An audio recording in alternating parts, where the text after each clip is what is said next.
Taming the High Cost of College, Episode 57. You have kids, they grow up, and before you know it, it's time to plan for college. Where do you start? How much is it going to cost? Will you qualify for financial aid? Should you be looking into scholarships? When will you be able to retire? What about student loans? The list of questions is never ending. The good news is, all the answers are right here. Welcome to the Taming the High Cost of College podcast. Here is your host, certified financial planner, Brad Baldridge. Hello, welcome to Taming the High Cost of College. I'm your host, Brad Baldridge.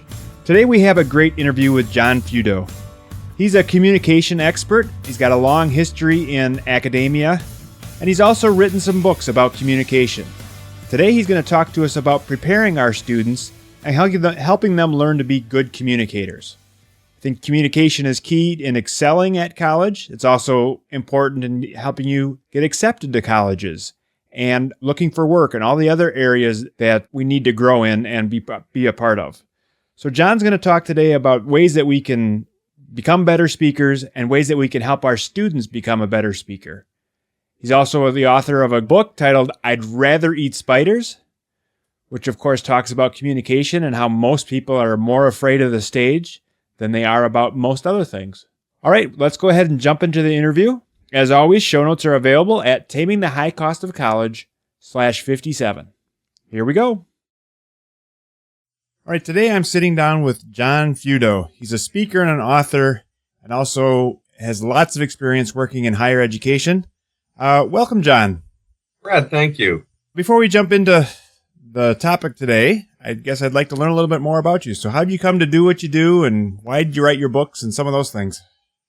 Well, I guess I can go all the way back to the beginning that higher education has always been important to my family. My parents never had the benefit of going to college, but yet between the 4 children that they had, we have about a dozen degrees between us. And so we made education an important part of our culture. And as a matter of fact, all 4 of us worked in the education world.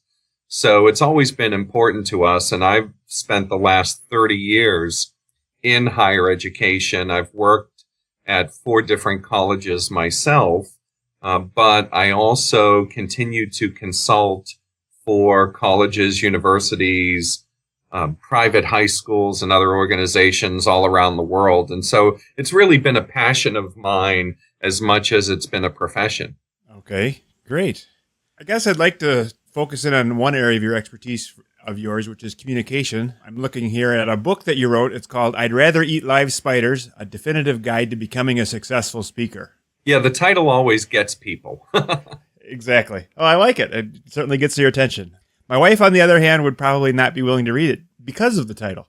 But anyway, so let's talk a little bit about becoming a successful communicator. And first of all, why do you think that's important for our high school and college age kids today?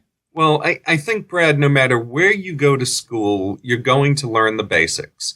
You're going to learn English and the humanities and liberal arts and sciences and math, and you get a pretty well-rounded education in the classroom. But I think what takes somebody from one level and moves them to the next are what I call the intangibles, the things that aren't always taught in the classroom, things like being a better speaker, a better listener. You know, listening to me is such an important tool and such an important part of what we do, and yet people take it for granted. People don't understand that you have to actively listen in order to be a part of any kind of conversation. Sure, if you have the physical capacity, you can hear, but you have to be involved in the listening process.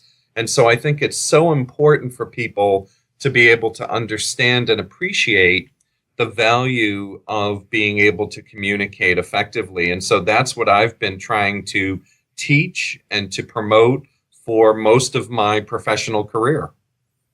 Right. And I think I always talk, when I'm working with parents, I often tell them that there's things that they can teach their kids that, you know, as parents you realize, but most kids don't really understand it, like interview skills. Somebody asks you how you're doing in an interview situation, the answer is not good. Exactly. It's a full sentence at least. Yeah. and participate. So let's talk a little bit about that. If we have a student that is lacking in communication skills, what steps might we take to kind of get the ball rolling and maybe taking the next step and improving? Well, I think there certainly is an aspect of studying that's a part of it. And that's why I wrote a book. So that way people have a guide. They have something that they can use that gives them an education in how to be a better speaker and a better communicator. But the only way you can really do it and really improve is by practicing. And maybe it's a tired cliche to say that it's just like riding a bike. But if you think about it, you can look at a training manual, you can look at a YouTube video these days on how to ride a bike, but you're never going to master it until you actually get on and start pedaling.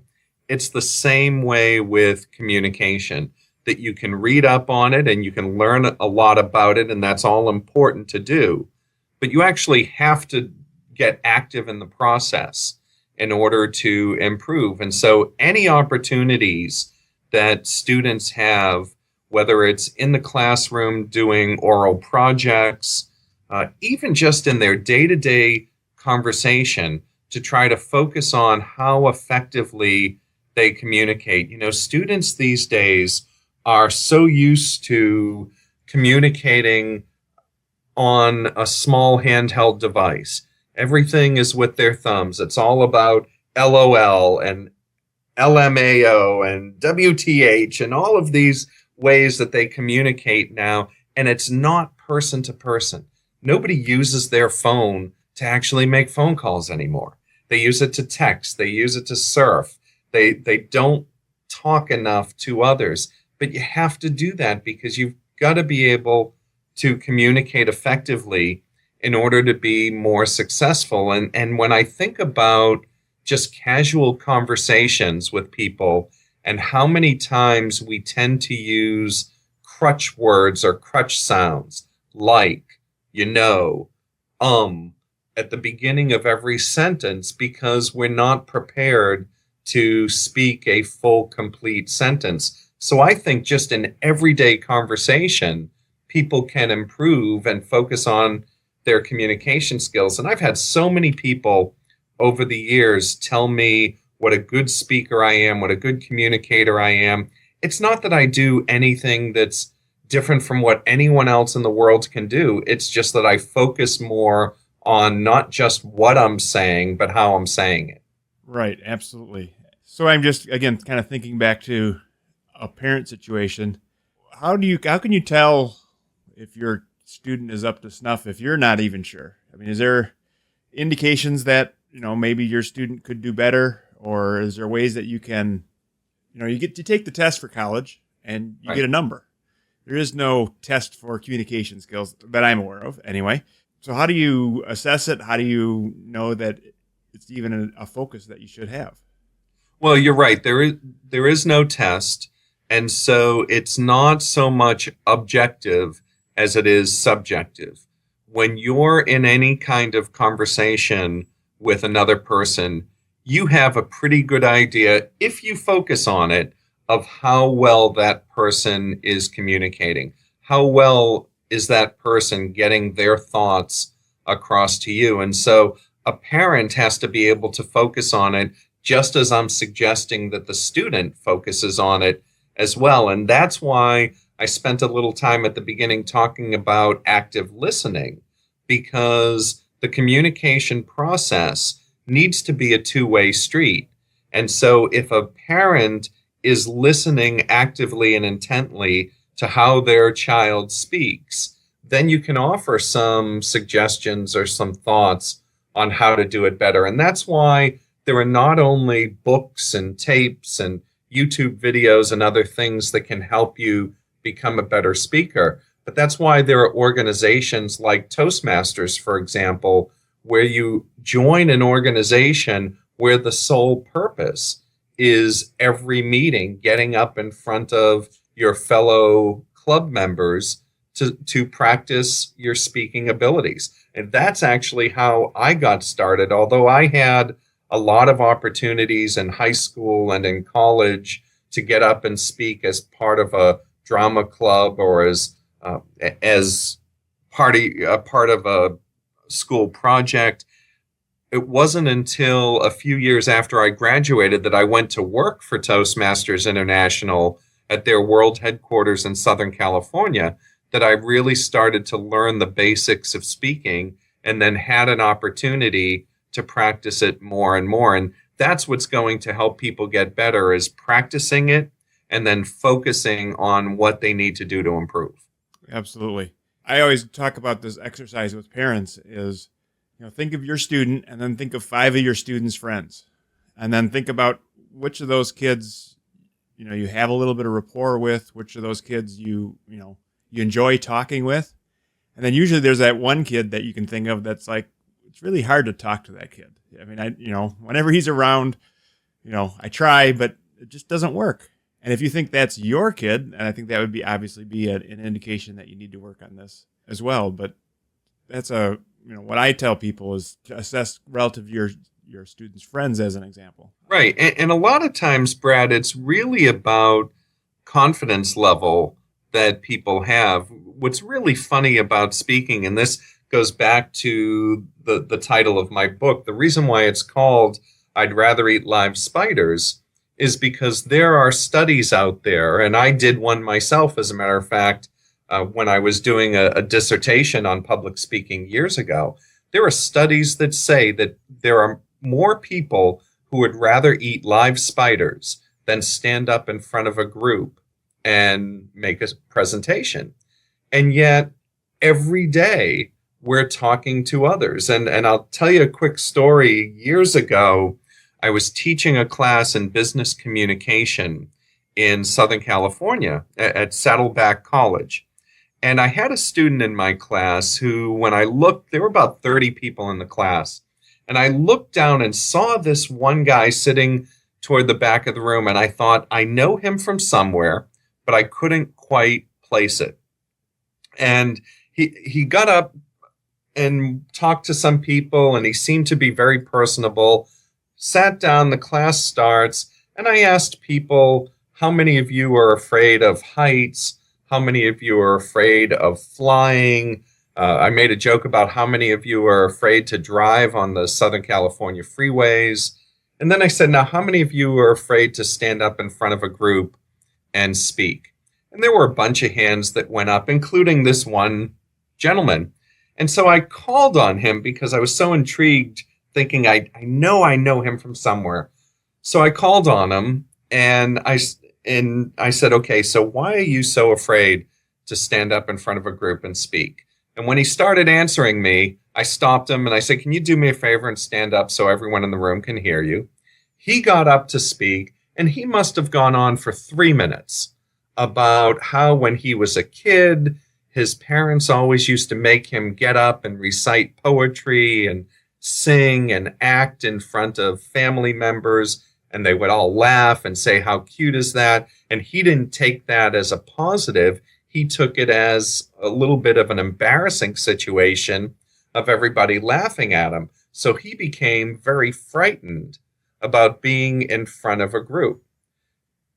But then eventually he started to feel more and more comfortable. And so when he was done, I said, now, can anyone tell me what he just did? And they said, yeah, he stood up in front of a group and spoke. And so I said to him, were you at all intimidated by that? And he said, no, because I was just answering your question. And so he didn't view it as standing up in front of a group and speaking. He viewed it as being part of a conversation where all he was doing was answering my question. Now, that's what I use when I tell people all the time, here's how you should approach a speaking situation with confidence. Just think of it as being part of a conversation. So, I look at this conversation, Brad, as you asking me a series of questions, not me having to speak to a group of listeners, but just answering your question. And now I'll tell you kind of the end of that story. Once that guy got up and started speaking, I knew exactly where I recognized him from. He was actually a movie star who had been in a movie that at the time was one of the biggest movies out there.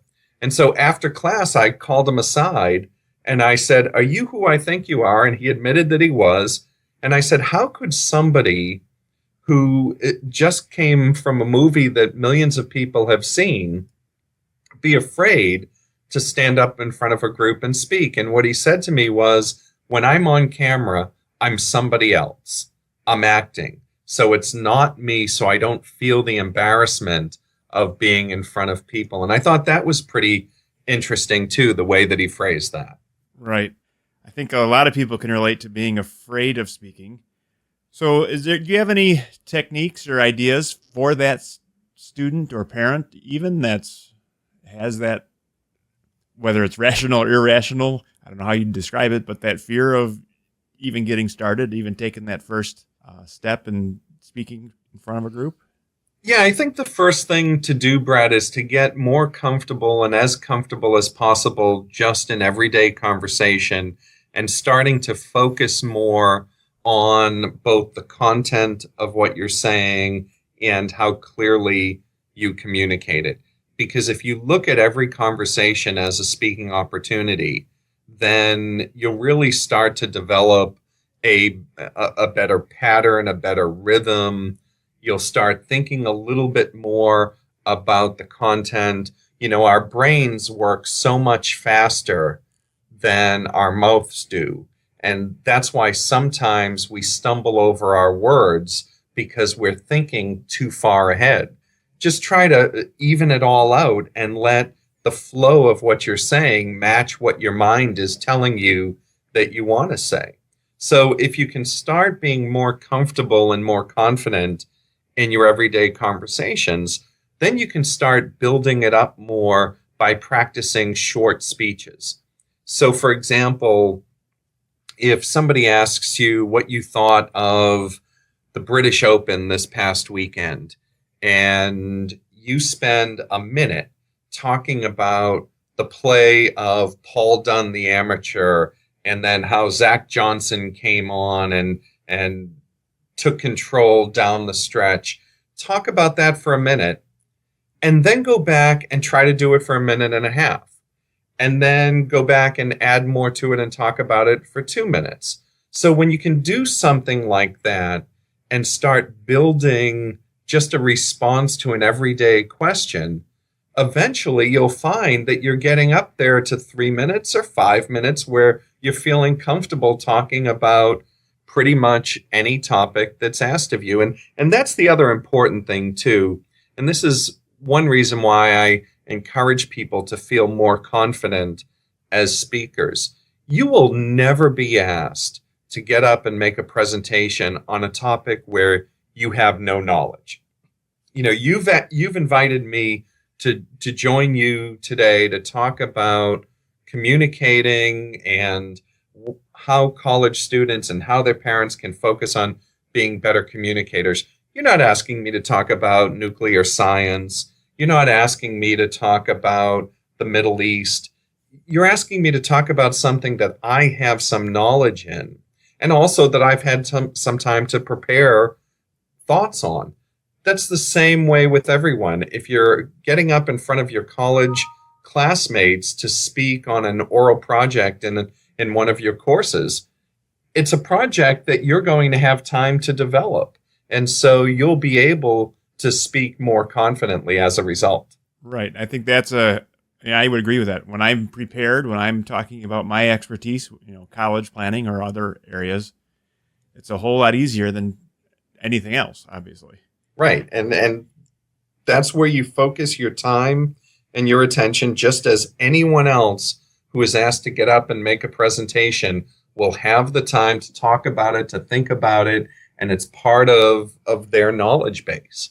Okay, so good. So now you've had a long career in higher ed, so you've been on college campuses and dealing with college students and donors and all kinds of different areas. So can you think of some examples, especially for maybe an incoming freshman or even high school visitors, where communication has made a difference either in the positive or the negative?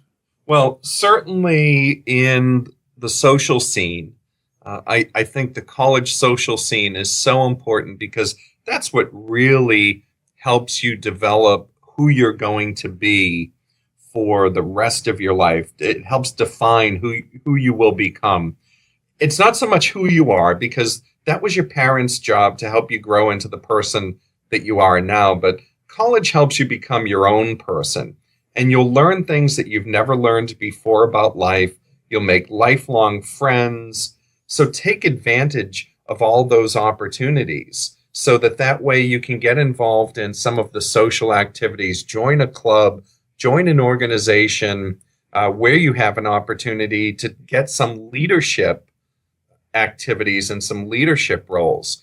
Because when you graduate, depending on the size of your school, you might graduate with 1,000 fellow students. You might graduate with 4,000 fellow students. Then you're entering the job market with tens of thousands of other recent college grads. So what's going to set you apart from everybody else? I'd like to think that there's a part of it that will be your ability to show leadership skills, to show effective communication, offer to be the person in your class that does an oral project. In many schools, when you have an opportunity to take electives, you can do some independent study. Well, let that be a project where there's an oral presentation that's a part of it.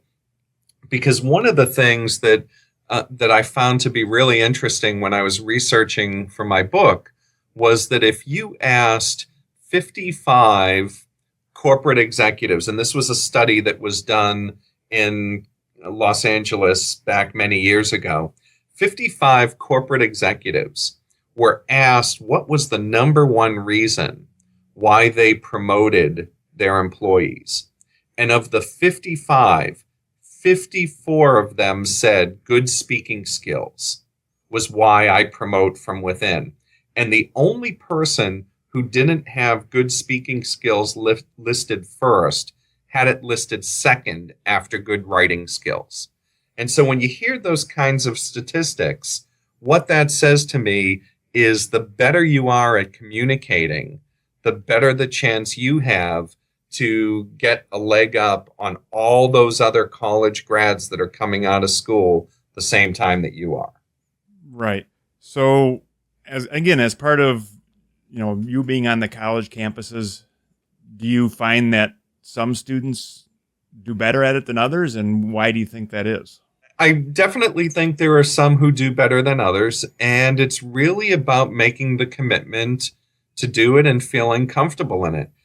I see people every day, college students, faculty members, people that I work with, my colleagues, some of whom could carry on a conversation all day.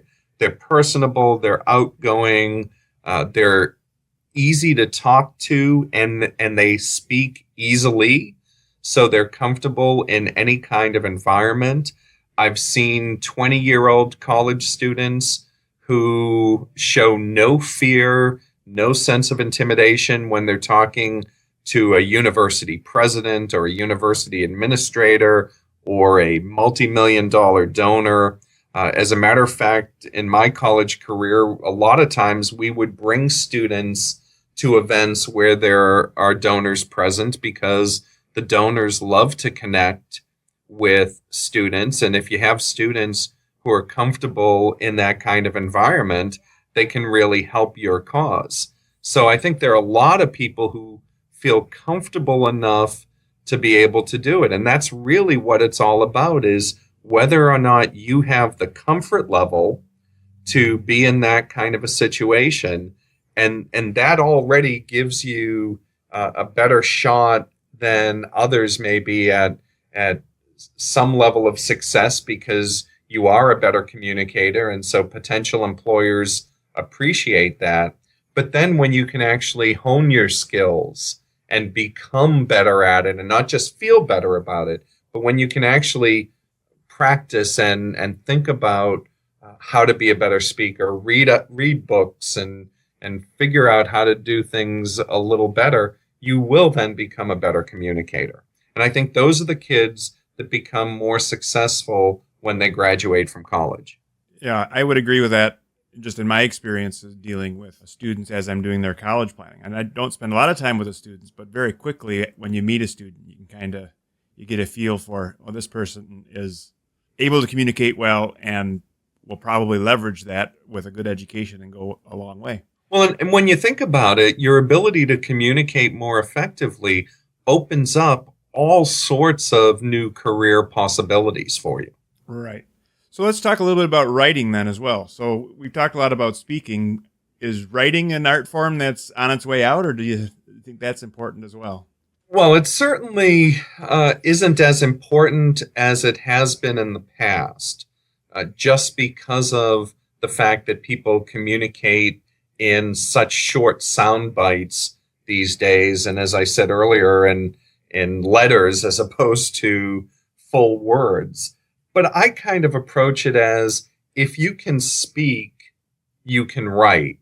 But it's not necessarily the same the other way around, because I think that being a good speaker, it's easy to take the content and the thoughts and then put that down on paper. But if you start the other way around by being able to write clearly, that doesn't mean that you'll be comfortable expressing your thoughts orally. So I do think it's important to be a good writer, but I think that if you focus on the verbal skills first and being able to speak better, you're going to be able to do a better job in writing. Really, it's all about the whole package. You know, I was at a presentation a couple of years ago by one of our university trustees who is in the career business. And one of the things that he said to the group of young alumni that were present was, today's college graduates are going to have 11 jobs on average by the time they retire. Now, that in itself is an amazing statistic when I think about my parents' generation and how, for the most part, you worked at the same place your entire career. Maybe you had one or two job changes. What he's predicting is that today's college grads will have 11 jobs by the time they retire. And what's really amazing is he believes that 7 of those 11 jobs haven't even been invented yet. That the world is changing so quickly that there are always going to be new types of professions and job opportunities available. And that's why I think that your ability to speak effectively and your ability to write clearly and coherently are going to be so important, because as new jobs and new careers are being created, these skills are always going to serve as the foundation for almost any type of position. Right. And I agree with that. And as an example, and a lot of people are saying, well, what does that mean that there's these new careers are going to grow and pop up? It's just like the cell phone industry. There's millions of people that work in the cell phone industry, and nobody has a cell phone degree because most of the people couldn't study it. It didn't exist when they were in college. That's right. That type of innovation is going to continue. Now it's 3D printing or whatever else is coming along that you really can't learn it in school now and then apply it 10 years from now, because 10 years from now it's going to be a different game altogether. And you can look at, let's go back 10 years when the .com industry was so big and it was growing so rapidly. Well, everybody who bought in at that time, a lot of them are either out of jobs or were out of jobs quickly or had to keep changing jobs because the industry just came and went. But there are businesses and there are professions that have always been around, will always be around, and rely on good communication skills to be successful. For example, the hospitality industry comes to mind, and the whole customer service industry. There are a lot of jobs in those types of businesses, and they rely on your ability to get your thoughts across, to be good with customers, to deal well with people. My own business, the fundraising business, that I grew my career on. I think of how fundraising has been around for generations, for centuries, and yet it is stronger now than it ever was before. And there are a lot of people who think to themselves, oh, I can never ask somebody for money. Well, fundraising isn't about asking somebody for money. It's about communicating effectively what your organization's cause really is all about, and communicating it so clearly and so inspirationally that the person that you're talking to feels compelled to support it. There are a lot of jobs in the fundraising world, Brad, and I think that as kids come out of college and look for something to do with their lives, these are all great industries to be in, and the better that you can communicate, the more successful you'll be. Absolutely. And another one that comes to mind for me is sales. Right. Especially technical sales, where you're selling something that's hard to operate. If you can communicate why your product is better or more effective or whatever it might be, that, people that can do that, make good money because it's a challenging profession. That's right. All right. Well, we're running out of time here. So if people want to learn more about you and your books and so forth, what's the best ways for them to get in contact with you? Well, they can find me on Twitter at John Feudo, JohnFeudo. And you can also find my books are on Amazon, or the best place to go for my book is to the Council for the Advancement and Support of Education, which is CASE, C-A-S-E. And if you go to case.org, then you'll not only find that book, but I've written 5 books, mostly in the higher ed space. But certainly I'd Rather Eat Live Spiders is something that I think everybody can benefit from. All right. Well, great. So I will put all that information in the show notes as well. So if you are driving or exercising, you can pop over to Taming the High Cost of College and look things up there as well. All right. Well, thanks for your help, John. I really appreciate all the good information, and we'll take it from here. Thanks, Brad. I appreciate the time to talk to you and your listeners. All right. Bye-bye. Bye. All right. That was a great interview with John. Hopefully you learned a lot about being a great communicator. Take some of the notes that you have and find your students and start teaching them well. That's what I've been doing. So my family needs to become better communicators. The grunting and groaning that's going on is not going to cut it as far as my son is concerned. So we're working on that a little bit. All right. That's all we have for today. I appreciate you listening. As always, we appreciate reviews in iTunes and Stitcher if you're working on those platforms. And we certainly welcome your feedback. If you have any questions or comments, send us a message through email or comment on our website.